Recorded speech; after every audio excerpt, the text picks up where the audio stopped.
Hello student, class 10 chapter 2 electric potential and capacitance. अब यहाँ पर टॉपिक क्या है? Parallel plate capacitor with dielectric slab. पहले था पैरेलल प्लेट कैपेसिटर, अब यहाँ पर विद डाइलेक्ट्रिक स्लैब भी है। तो देखिए डायग्राम बिल्कुल सेम है, कुछ डिफरेंस क्या है? सिर्फ डाइलेक्ट्रिक स्लैब आ गया। ठीक है, कोई दिक्कत नहीं, इसको अच्छे से समझिएगा, इससे बेस्ट न्यूमेरिकल भी आते हैं।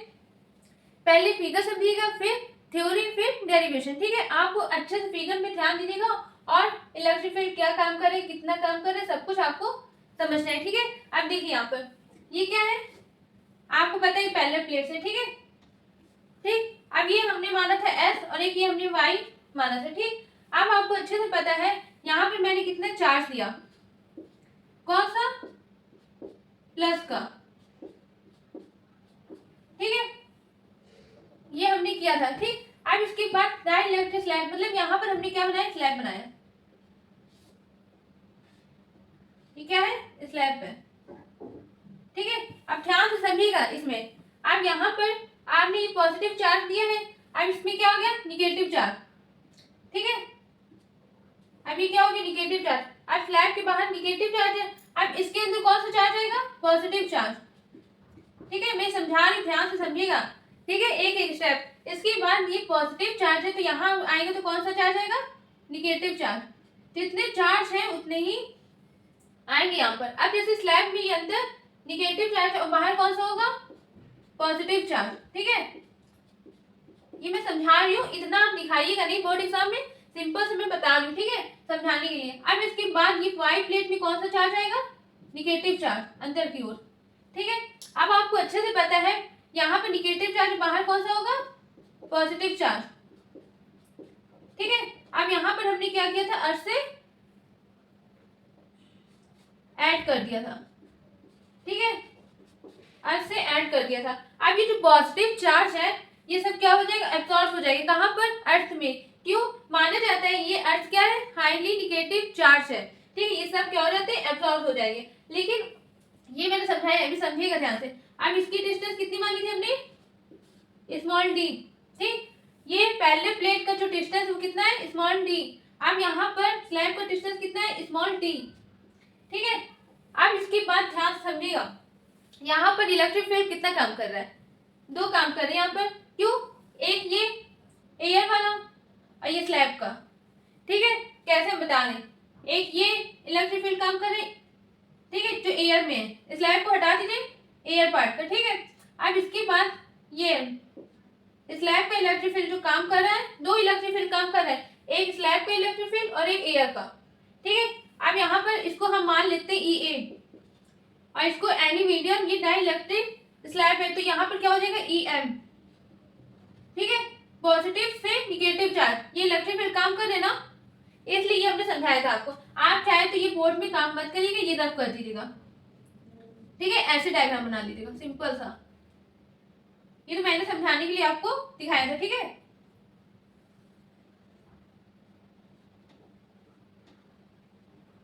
अब प्लस वाले चार्ज क्या हो जाएंगे? एब्सॉर्ब हो जाएंगे। कहां पर? अर्थ में। तो ये रब कर दिया। अब आपको समझ में आ गया होगा। अब जब इलेक्ट्रिक फील्ड एयर में काम कर रहा है, इसके लिए डिस्टेंस क्या होगा? आप लोग सोच रहे होंगे डिस्टेंस क्या है, बताइए। अगर ये स्लैब हमने रखा है एयर के लिए, डिस्टेंस क्या होगा? ये जो पूरा डी है, स्लैब को हटाएंगे तो वो जो डिस्टेंस है क्या आएगा? Small D minus D. कैसे? आपको ये बताना, इसकी डिस्टेंस बतानी, जिसमें भी मैंने इसकी नहीं बतानी है। तो एयर के लिए डिस्टेंस क्या है? स्मॉल डी जो पूरा है, इसको हम डी से माइनस कर देंगे तो क्या निकल आएगा? एयर के लिए डिस्टेंस। ठीक है, अगर हम बोले मीडियम के लिए डिस्टेंस क्या है?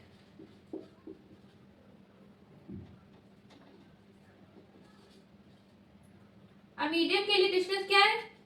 Small T. ठीक है, अब आपको समझ में आ गया होगा कॉन्सेप्ट, यहाँ पर फिगर भी अच्छे से। अब हम यहाँ पर थ्योरी समझते हैं। ठीक है, थ्योरी क्या है? यहाँ पर लेट, जैसे हमने पहले प्लेट कैपेसिटर में बताया था, बिल्कुल वही लिखेगा। सी, अगर इलेक्ट्रिक फील्ड, देखिएगा ध्यान से, electric field in the air.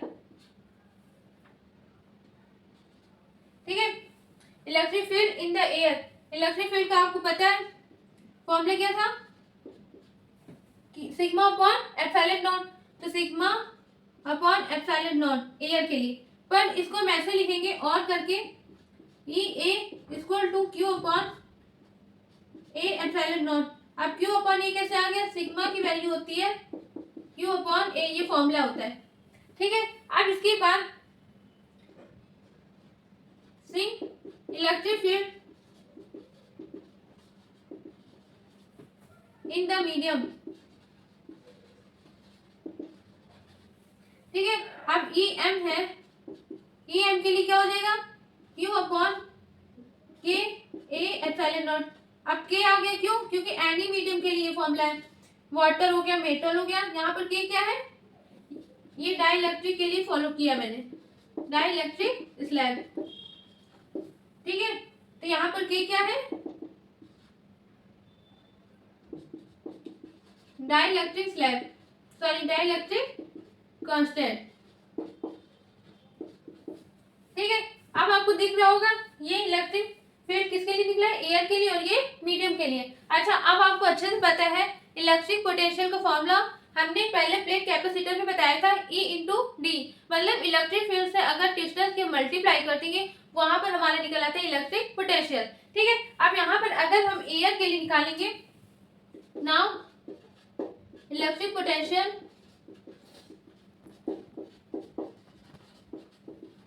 In the air, ठीक है। तो V A equal to E A into, अब उसके लिए एयर के लिए डिस्टेंस क्या है, डी माइनस टी, तो यहाँ पे लिख लेंगे डी माइनस टी, इसको मान लेंगे फर्स्ट इक्वेशन।